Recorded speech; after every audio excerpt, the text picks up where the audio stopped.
제 채널에 다시 오신 것을 환영합니다. 오늘은 오랫동안 대중의 사랑과 호기심을 동시에 받아온 인물 이상민의 이야기를 깊이 있게 다뤄보려 합니다.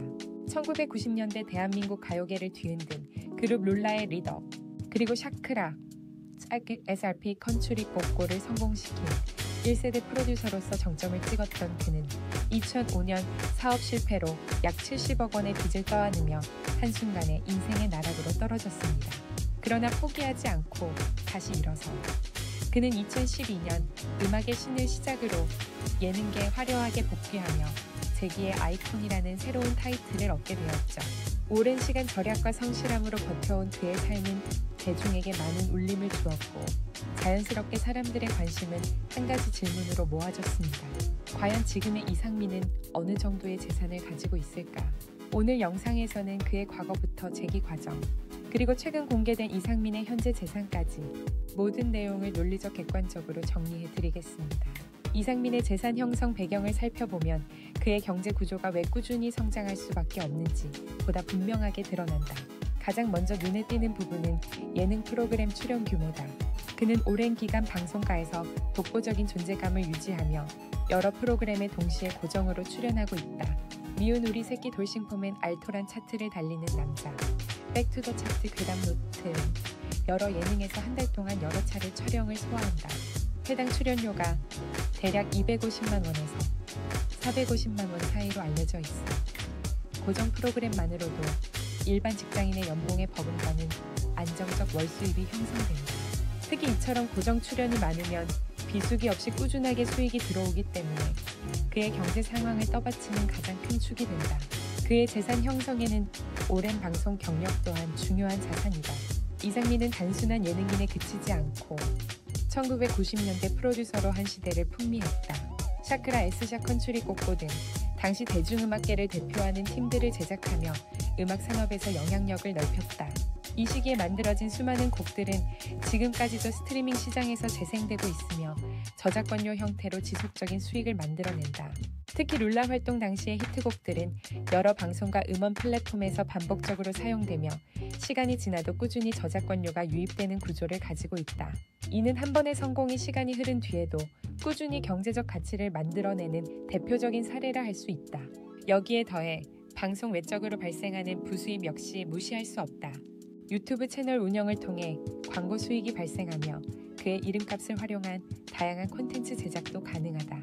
최근에는 전체적인 유튜브 시장이 예전만큼 폭발적이지는 않지만 그는 특유의 입담과 캐릭터로 꾸준히 시청자를 모으고 있다. 또한 여러 브랜드에서 협찬 요청을 받거나 광고 출연을 제안하는 경우도 있어 방송 활동과 별도로 수익 흐름이 이어지고 있다. 예능 게스트 출연을 포함해 각종 행사와 홍보 콘텐츠 출연 등으로 발생하는 수입 또한 그의 경제 구조를 더욱 견고하게 만든다. 이처럼 예능 고정 프로그램에서 얻는 안정적인 수입, 오랜 음악 제작 경력에서 비롯된 지속적인 저작권료 유입, 다양한 플랫폼에서 발생하는 부가 수익이 서로 맞물리며 이상민의 재산 형성은 여러 방향에서 동시에 뒷받침되고 있다. 지속적 노출로 인지도와 브랜드 가치가 유지되고 이는 다시 새로운 수익 기회를 불러오는 선순환 구조로 이어진다. 결국 그의 경제적 기반은 단순한 단일 수입원이 아닌 오랜 시간 쌓아온 경험, 네트워크 콘텐츠 자산이 함께 작용하며 만들어진 종합적인 시스템이라 할 수 있다. 이상민의 재산 형성과 직결되는 요소 중 하나는 과거 그가 떠안았던 거액의 부채 상환 과정이다. 그는 2000년대 초 사업 실패로 약 70억 원 규모의 빚을 지게 되었으며 이 부채를 해결하는 데만 10년이 넘는 시간이 필요했다. 2005년부터 2020년 사이 그는 방송 활동을 본격적으로 재개하며 예능 출연료와 음원 저작권료, 그리고 개인 사업을 정리한 과정에서 확보된 수입을 빚 상환에 꾸준히 투입했다. 특히 여러 예능 프로그램이 그의 재기 스토리를 조명하면서 활동량이 폭발적으로 늘었고 이로 인해 상환 속도도 빠르게 붙었다. 최근 3-4년 동안 그가 방송에서 이제는 거의 빚이 없다. 정말 얼마 남지 않았다라고 언급한 것은 부채 문제의 대부분이 해결됐음을 보여준다. 이는 그의 경제적 상황이 다시 플러스 구조로 전환되는 중요한 전환점이 되었다. 이와 함께 이상민의 절약형 생활 방식 역시 재산 형성에 큰 영향을 미쳤다. 그는 미운 우리 새끼를 통해 꾸준히 검소하고 실용적인 생활 태도를 보여주며 시청자들에게도 잘 알려져 있다. 방송에서 공개된 그의 자취방은 화려함과는 거리가 먼 소박한 공간이며 불필요한 소비를 철저히 배제하는 모습은 그의 생활 패턴을 상징적으로 보여준다. 식비와 생활비를 포함한 대부분의 지출을 최소화하며 계획적으로 저축하고 수입을 관리하는 방식은 빚 상환뿐 아니라 이후의 재산 축적에도 결정적인 역할을 했다. 이러한 절약형 생활 패턴은 단순한 소비 절제가 아니라 경제 회복을 위한 전략으로 작용하며 자신의 상황을 냉철하게 판단하는 그의 성향을 드러낸다. 결과적으로 이상민의 지출 구조는 단순히 돈을 아끼는 수준을 넘어 명확한 목표와 전략을 가진 체계적인 관리 방식이었다. 거액의 빚을 오랜 기간 꾸준히 상환하며 재정적 기반을 다시 다졌고 이후에도 절제된 생활을 유지하며 안정적인 자산 축적의 발판을 마련했다.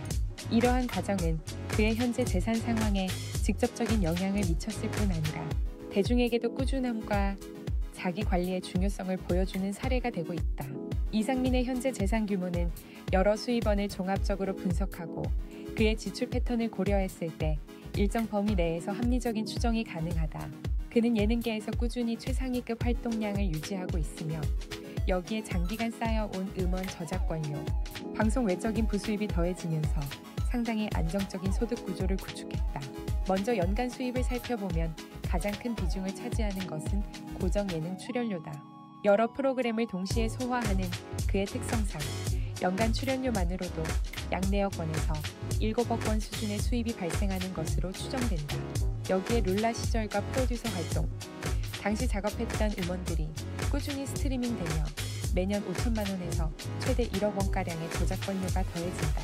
또한 유튜브 활동, 광고 출연, 특정 방송의 단발성 게스트 출연 등에서 발생하는 부수입도 5천만 원에서 1억 원 정도로 추정된다. 이 모든 수입을 합산하면 그의 연간 총수입은 대략 5억 원에서 9억 원 사이로 계산된다.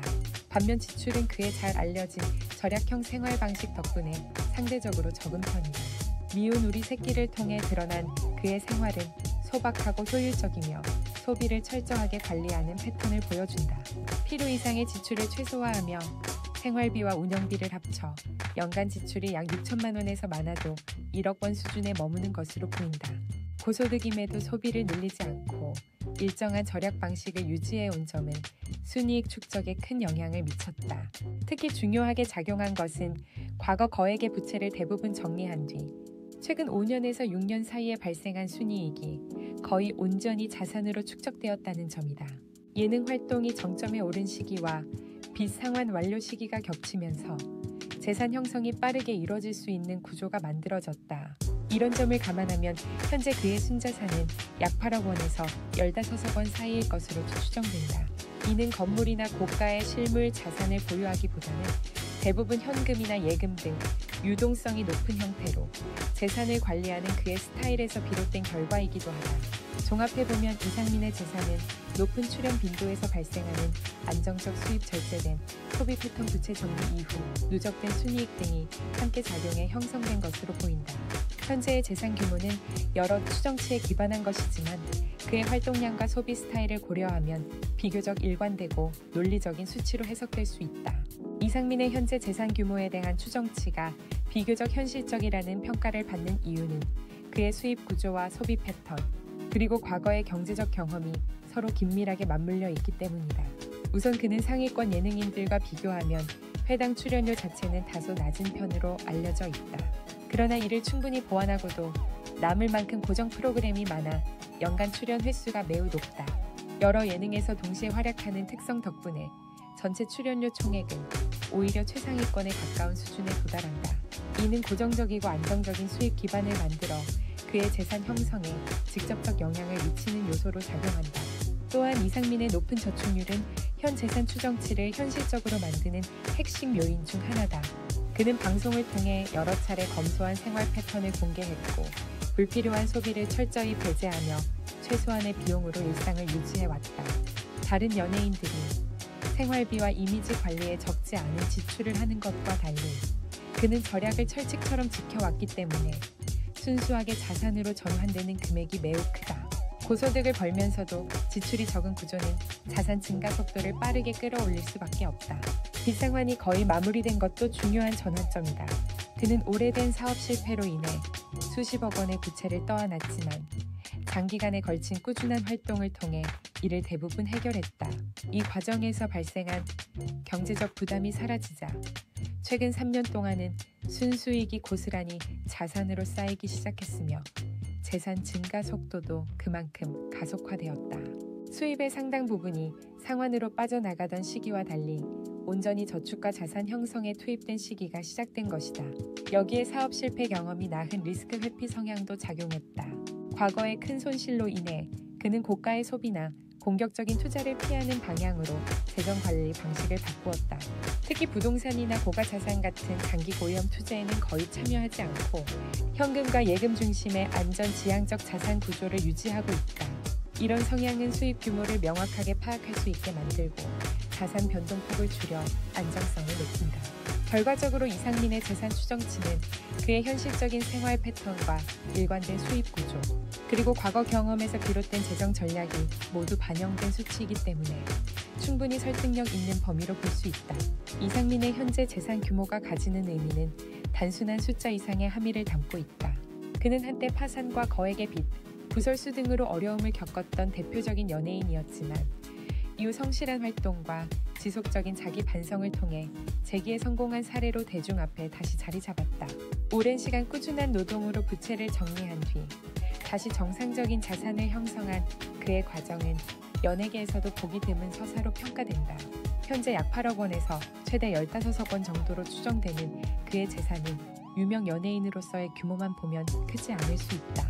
그러나 그가 지나온 과정을 고려하면 이 금액은 단순한 자산을 넘어선 상징적 의미를 갖는다.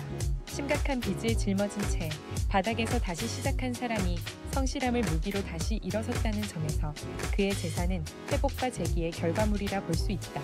이는 많은 시청자들에게 꾸준함과 책임감의 가치를 다시 생각하게 만드는 요소로 작용하며 이상민 개인에게도 큰 의미를 지닌다. 또한 그는 현재도 여러 예능 프로그램에서 활발하게 활동하며 안정적인 수익 구조를 유지하고 있다. 절제된 소비 방식과 위험을 피하는 재정 관리 성향이 유지된다면 향후 3년에서 5년 사이 그의 자산은 20억 원에서 30억 원까지 증가할 가능성이 충분히 있다. 최근 몇 년간 부채 없이 순수익이 모두 자산으로 전환되는 구조가 자리 잡았기 때문에 향후 증가 속도는 오히려 더 빨라질 수 있다. 결국 이상민은 과거의 실패에서 벗어나 다시는 추락하지 않는 재기의 상징으로 자리매김했다. 그의 경제적 회복 과정은 단순한 성공 스토리를 넘어 변화와 성장이 어떻게 현실로 이어질 수 있는지를 보여주는 대표적인 사례로 남게 되었다.